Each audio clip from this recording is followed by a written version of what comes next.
AP రాజధాని అమరావతిలో iconic టవర్లలో కీలకంగా ఉన్న అసెంబ్లీ భవన సముదాయ నిర్మాణ పనులు ప్రారంభమయ్యాయి. 768 కోట్ల రూపాయలతో ఎల్ఎన్టీ సంస్థ నిర్మాణం చేపట్టింది. మొత్తం 103.76 ఎకరాలలో 11.21 లక్షల చదరపు అడుగుల విస్తీర్ణంలో ఆంధ్రప్రదేశ్ శాసనసభ నిర్మాణం జరుగుతోంది. బేస్మెంట్, గ్రౌండ్ ఫ్లోర్ తో పాటు 3 అంతస్తులతో అసెంబ్లీ రూపుదిద్దుకుంటోంది. లండన్ కు చెందిన ఫోస్టర్ సంస్థ ఏపీ అసెంబ్లీ బిల్డింగ్ నమూనాను డిజైన్ చేసింది. పైన ఎత్తైన టవర్ ఆకారంలో ఏపీ అసెంబ్లీ ఉండనుంది. ఆ టవర్ పైకి వెళ్లి అమరావతి నగరాన్ని చూసేలా ప్రణాళిక సిద్ధం చేశారు. ప్రస్తుతం సైట్ క్లియర్ చేసుకుని పైలింగ్ వర్క్ కొనసాగుతున్నాయి. రానున్న 3 ఏళ్లలో అసెంబ్లీ భవనం పూర్తి చేసేలా ప్రభుత్వం టార్గెట్ ఇచ్చింది.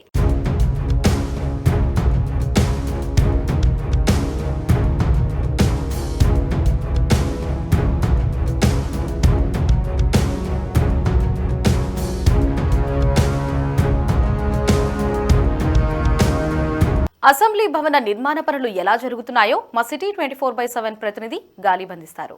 రాజధాని అమరావతిలో కీలకంగా ఉన్న గవర్నమెంట్ సిటీ ఏదైతే ఉందో ఆ సిటీలోని నిర్మాణ పనులను కూడా శరవేగంగా జరుగుతున్నాయి. అందులో కీలకమైన అసెంబ్లీ సముదాయానికి సంబంధించి నిర్మాణ పనులు ఎలాగా జరుగుతున్నాయి. ప్రధానంగా అసెంబ్లీకి సంబంధించిన డిజైన్స్ను 2018లోనే నార్మల్ ఫాస్టర్ సంస్థ ఫైనల్ చేయడం జరిగింది. చాలా అద్భుతమైన డిజైన్ను ఫైనల్ చేయడం జరిగింది. కింద B+G+3 బిల్డింగ్ ఉండగా పైన భారీ ఎత్తున దాదాపు 200 మీటర్ల ఎత్తుతోని భారీ టవర్ను కూడా నిర్మించబోతున్నారు.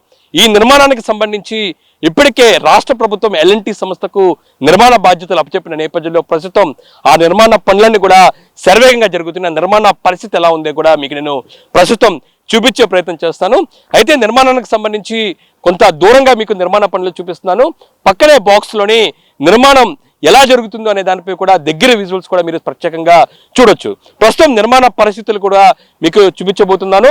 ప్రధానంగా మొత్తం 103.71 ఎకరాల్లోని అసెంబ్లీకి సంబంధించి నిర్మాణాన్ని రాష్ట్ర ప్రభుత్వం చేపట్టేందుకు కూడా నిర్ణయం తీసుకోవడం జరిగింది. ఇందులో భాగంగానే ప్రజెంట్ ఏదైతే ఉందో గవర్నమెంట్కి సంబంధించిన భవనాలు ఏదైతే గవర్నమెంట్ సిటీ ఏదైతే ఉందో ఆ సిటీలోనే ఇందుకు సంబంధించిన భవన నిర్మాణాన్ని కూడా ప్రస్తుతం రాష్ట్ర ప్రభుత్వం నిర్ణయం మేరకు ఇందుకు ప్రత్యేకంగా జరుగుతున్న పరిస్థితి మనకి స్పష్టంగా కనపడుతుంది. ఎందుకంటే ప్రస్తుతం ఐకానిక్ టవర్స్ అన్ని కూడా ఇదే ప్రాంతంలో కూడా నిర్మిస్తున్నారు.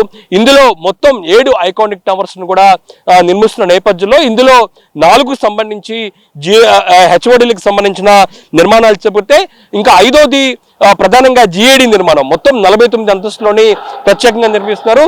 దానికి దగ్గరలోనే ఏదైతే ఉందో జస్టిస్ సిటీలోని పర్మనెంట్ హైకోర్టుకి సంబంధించి కూడా నిర్మాణం జరుగుతుంది. ఇంకా ప్రధానంగా ఈ మొత్తం మిగతా 6 ఐకానిక్ టవర్స్ కంటే ప్రత్యేకంగా భిన్నంగా ప్రస్తుతం అసెంబ్లీకి సంబంధించిన నిర్మాణం జరగబోతుంది. మొత్తం 103.76 ఎకరాల్లోని 11,21,000 చదరపు అడుగుల విస్తీర్ణంలో కూడా ఆంధ్రప్రదేశ్ శాసనసభ నిర్మాణం జరుగుతుంది. బేస్మెంట్, గ్రౌండ్ ఫ్లోర్ తో పాటు మొత్తం 3 అంతస్తుల్లో కూడా అసెంబ్లీ భవనాన్ని నిర్మించబోతున్నారు. ఇప్పటికే లండన్కి చెందిన ఫోస్టర్ సంస్థ ఏపీ అసెంబ్లీ బిల్డింగ్ నిర్మాణానికి సంబంధించి కూడా డిజైన్ చేయడం జరిగింది. పైన ఎత్తైన శిఖరంతో ఒక టవర్ రాబోతుంది. ఈ టవర్ ప్రత్యేకంగా దీనికి ప్రత్యేక ఆకర్షణగా నిలిచే అవకాశం ఉన్నట్టుగా తెలుస్తుంది. అయితే ఈ బిల్డింగ్ సంబంధించి టవర్ పై అంతస్తుల్లోని చూసినట్టయితే మొత్తం అమరావతి నగరం చూసేలా కూడా ఇందుకు సంబంధించిన ప్రణాళికలను ఫైనల్ చేయడం జరిగింది. ఈ బిల్డింగ్ సంబంధించి 2018లోనే అసెంబ్లీకి సంబంధించిన డిజైన్ ఫైనల్ చేశారు. అప్పుడు 555 కోట్ల రూపాయలు వ్యయం ఉన్నట్లుగా అప్పుడు నిర్ణయం తీసుకున్నారు. అయితే గత 5 సంవత్సరాల నిర్మాణాలు చేపట్టకపోవడంతో ప్రస్తుతం నిర్మాణ వ్యయం కూడా పెరిగింది. ప్రస్తుతం 768 కోట్లతోని అంచనాతోని ప్రస్తుతం అసెంబ్లీకి సంబంధించి కూడా నిర్మాణాలను చేపట్టబోతున్నారు. దీనికి సంబంధించిన నిర్మాణాలు చాలా విభిన్నంగా ఉండబోతున్నాయి. చాలా ప్రత్యేకంగా కూడా దీన్ని నిర్మించేందుకు నిర్ణయం తీసుకున్నట్లుగా తెలుస్తుంది. దీనికి సంబంధించి కూడా ప్రత్యేకంగా దీన్ని పూర్తి స్థాయిలో నిర్మాణాన్ని పూర్తి చేసిన పరిస్థితి కనబడుతుంది. అయితే ప్రస్తుతం నిర్మాణాలకు సంబంధించి చూసినట్టయితే పైలింగ్ వర్క్స్ జరుగుతున్నాయి. మొత్తం 103 ఎకరాల్లోని అసెంబ్లీ భవనం నిర్మిస్తున్న నేపథ్యంలోని ఖచ్చితంగా పైలింగ్ కి సంబంధించి ప్రత్యేక జాగ్రత్తలు తీసుకున్నట్టు తెలుస్తుంది. మనం సౌండ్ కూడా చూసుకోవచ్చు. పైలింగ్ కి సంబంధించిన వర్క్స్ జరుగుతున్న నేపథ్యంలో మొత్తం మోడర్న్ సంబంధించిన టెక్నాలజీతోని మిషనరీతోని ప్రస్తుతం 5 నుంచి 6 వరకు కూడా మిషనరీ పైలింగ్ వర్క్స్ జరుపుకుంటున్న పరిస్థితి కనబడుతుంది. పైలింగ్ సంబంధించిన వర్క్స్ తర్వాత ఇందుకు సంబంధించిన ఐరన్ రాడ్లకు సంబంధించిన ఫిక్సింగ్ ఉంటుంది. ఆ పైన కాంక్రీట్ వర్క్స్ కూడా జరుపుకుంటుంది. మొత్తం L&T సంస్థ చాలా ప్రతిష్టాత్మకంగా ఈ అసెంబ్లీ భవనాన్ని నిర్మిస్తున్న నేపథ్యంలో మొత్తం మిషనరీ మొత్తం ఒకే ప్రాంగణంలోకి తీసుకొచ్చి అందుకు సంబంధించిన పైలింగ్ వర్క్ జరుగుతుంది. దీని పక్కనే ఎందుకంటే అసెంబ్లీ భవనం అనేది చాలా యూనిక్ డిజైన్ తో నిర్మిస్తున్న నేపథ్యంలోనే అన్ని జాగ్రత్తలు తీసుకున్నారు. బేస్మెంట్ లెవెల్ ఏదైతే ఉందో దీనికి సంబంధించిన ఫౌండేషన్ వర్క్ కోసం పూర్తి స్థాయిలో కాంక్రీట్ కోసం మనం దగ్గరలో చూపిస్తున్నాం. ఇంకో విజువల్ కూడా L&T సంస్థకు సంబంధించి ఇదే ప్రాంగణంలోనే ప్రధానంగా కాంక్రీట్ వర్క్స్ కి సంబంధించి ఏదైతే ఉందో కాంక్రీట్ కి సంబంధించిన కలపడం కావచ్చు, దానికి సంబంధించి పూర్తిగా దానికి సంబంధించిన మెషినరీ మొత్తం ఇదే ప్రాంగణంలో ఏర్పాటు చేయడం జరిగింది. ఆ కాంక్రీట్ మెషినరీ మొత్తం అక్కడ పూర్తి చేసుకొని దానికి సంబంధించిన వాహనాలు ఏదైతే ఉందో లారీల ద్వారా నేరుగా ఈ ప్రదేశానికి వస్తారు. ఇప్పటికే పైలింగ్ వర్క్స్ ఫైనల్ స్టేజ్ కు చేరుకోవడం జరిగింది. పైలింగ్ వర్క్స్ పూర్తి చేసుకొని అక్కడ ఐరన్ కి సంబంధించిన ఫిక్సింగ్ తర్వాత ఈ కాంక్రీట్ మొత్తం అందులో పోసి దానికి సంబంధించిన బేస్మెంట్ లెవెల్ను కూడా బయటికి తీసుకెళ్లబోతున్నారు. అయితే ఈ అసెంబ్లీకి సంబంధించిన భవనంలోని అన్ని జాగ్రత్తలు తీసుకోవడం జరిగింది. ప్రత్యేకంగా గ్రీనరీకి అధిక ప్రాధాన్యత ఇస్తున్నారు. మొత్తం G+B+3 ఫ్లోర్ తో దీన్ని నిర్మిస్తున్న నేపథ్యంలోని ఇందులోని ప్రధానంగా మొదటి ఫ్లోర్ లోని అసెంబ్లీ అట్లాగే ప్రత్యేకంగా శాసన మండలికి సంబంధించి కూడా హాల్స్ ఉంటాయి. అందులోనే మంత్రులకు సంబంధించిన ఛాంబర్స్ ఉంటాయి, క్యాంటీన్ ఉంటుంది, లైబ్రరీ ఉంటుంది. మొదటి ఫ్లోర్ ఈ విధంగా ఉంటే రెండో ఫ్లోర్లో ఎందుకంటే మొత్తం 3 ఫ్లోర్లు విస్తరించి అసెంబ్లీ దాంతోపాటు శాసన మండలికి సంబంధించిన హాల్స్ ఉన్న నేపథ్యంలోని రెండో ఫ్లోర్లో కూడా ఇలాంటి ఛాంబర్స్ ఉంటాయి. ఇందులో ప్రత్యేకంగా రెండో ఫ్లోర్లోని ఒక మ్యూజియం ఏర్పాటు చేస్తారు. దాంతోపాటు అతిపెద్ద హాలు, దాంతోపాటు అసెంబ్లీ, దాంతోపాటు మండలికి సంబంధించిన కమిటీలకు సంబంధించిన ఛాంబర్లు ఉంటాయి. ఇంకా 3వ ఫ్లోర్లో కూడా వివిధ విభాగాలకు సంబంధించి కూడా ఛాంబర్లు ఏర్పాటు చేసిన తర్వాత ఏదైతే టవర్ ఉందో దాదాపు 200 మీటర్ల పైగా ఉండే ఒక టవర్ను ఈ అసెంబ్లీ సముదాయం మీద నిర్మిస్తున్న నేపథ్యంలో ఆ టవర్ మధ్యలోని ప్రత్యేకంగా ఒక లిఫ్ట్ ఏర్పాటు చేస్తారు. ఆ లిఫ్ట్ ద్వారానే ఈ టవర్ ఎత్తు వరకు వెళ్ళవచ్చు. అక్కడి నుంచి నేరుగా ప్రత్యేకంగా అమరావతి నగరాన్ని వీక్షించే దిశకు కూడా పూర్తి స్థాయి జాగ్రత్తలు, దాంతో పాటు అందుకు సంబంధించిన డిజైన్స్ కూడా ఫైనల్ చేసినట్లుగా మనకి తెలుస్తుంది. ఎందుకంటే 2018 డిసెంబర్లోనే ఫాస్టర్స్ సంస్థ లండన్కి సంబంధించిన ఫాస్టర్స్ సంస్థ ప్రత్యేకంగా ఇటు అమరావతిలో నిర్మిస్తున్న హైకోర్టు కావచ్చు, దాంతోపాటు అసెంబ్లీకి సంబంధించిన డిజైన్లు ఫైనల్ చేయడం జరిగింది. ఈ డిజైన్స్ ప్రత్యేకంగా చూసినట్టయితే హైకోర్టుకి సంబంధించి బౌద్ధ స్తూప ఆకారాన్ని సంబంధించిన డిజైన్ ఫైనల్ చేశారు.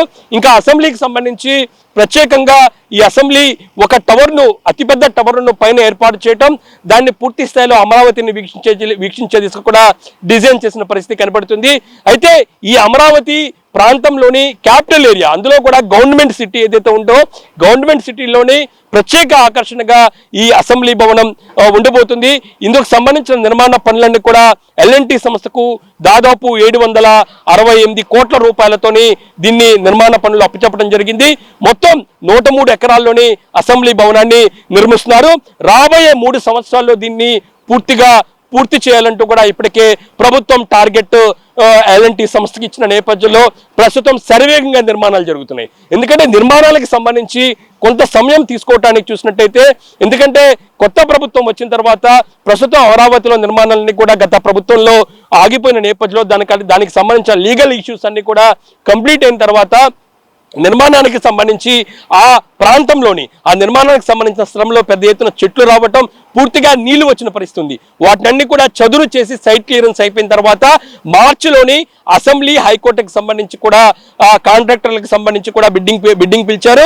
ఆ తర్వాత NCC సంస్థకు హైకోర్టుకు సంబంధించిన నిర్మాణాన్ని, దాంతోపాటు L&T సంస్థకు అసెంబ్లీ భవనాల నిర్మాణాన్ని కూడా రాష్ట్ర ప్రభుత్వం అప్పచెప్పడం జరిగింది. అయితే అంతకంటే ముందుగానే చాలా యూనిక్ డిజైన్స్, అద్భుతమైన డిజైన్స్ ఉన్న నేపథ్యంలోని ఈ భవన నిర్మాణాలు, ఎందుకంటే అసెంబ్లీకి సంబంధించి ఎత్తైన టవర్, దాంతోపాటు కింద 3 ఫ్లోర్లు, మరో పక్క ఆ సుందరీకరణంగా ఒక పూర్తి స్థాయిలో గ్రీనరీకి ప్రాధాన్యత ఇస్తూ ప్రత్యేక ఆకర్షణగా నిలుస్తున్న నేపథ్యంలో ఆ డిజైన్స్ కి సంబంధించి నిర్మాణ సంస్థలకు అవగాహన కార్యక్రమాన్ని కూడా CRDA చేయడం జరిగింది. ఫాస్టర్స్ సంస్థ నేరుగానే CRDA కార్యాలయంలోని ఆయా నిర్మాణ సంస్థలకు వర్క్షాప్ నిర్వహించారు. నిర్మాణం ఏ విధంగా చేపట్టాలి, దానికి సంబంధించిన డిజైన్స్ ఎలా ఉండే దానిపై కూడా పూర్తిగా అవగాహన కల్పించిన తర్వాత ప్రస్తుతం ఫీల్డ్లో నిర్మాణ సంస్థకు సంబంధించిన పూర్తి సిబ్బంది దిగారు. అందుకు సంబంధించిన వర్క్స్ చాలా స్పీడ్గా జరుగుతున్నాయి. ఇప్పుడు అసెంబ్లీకి సంబంధించి ప్రస్తుతం పైలింగ్ వర్క్స్ కొనసాగుతున్నాయి. పోలింగ్ వర్క్స్ చాలా స్పీడ్గా కొనసాగుతున్న పరిస్థితి కనబడుతుంది. మొత్తం 103 ఎకరాల్లో కూడా దీన్ని పూర్తిగా విస్తరించేసి కూడా నిర్మాణాలు చేపట్టిన నేపథ్యంలోని రాబోయే 3 సంవత్సరాల్లో దీని నిర్మాణాన్ని పూర్తి చేసే దిశకు కూడా చర్యలు తీసుకున్నారు. అందుకు సంబంధించిన పనులు చాలా స్పీడ్గా జరుగుతున్న పరిస్థితి కనబడుతుంది. ఇది ఏపీ అమరావతిలోని క్యాపిటల్ ఏరియాలో చాలా కీలకంగా ఉన్న యూనిక్ డిజైన్తో నిర్మిస్తున్న పర్మనెంట్ అసెంబ్లీ సముదాయానికి సంబంధించిన నిర్మాణ పరిస్థితి. కెమెరా పర్సన్ రంగతో గాలిబ్ షాన్, సిటీ 24/7 అమరావతి.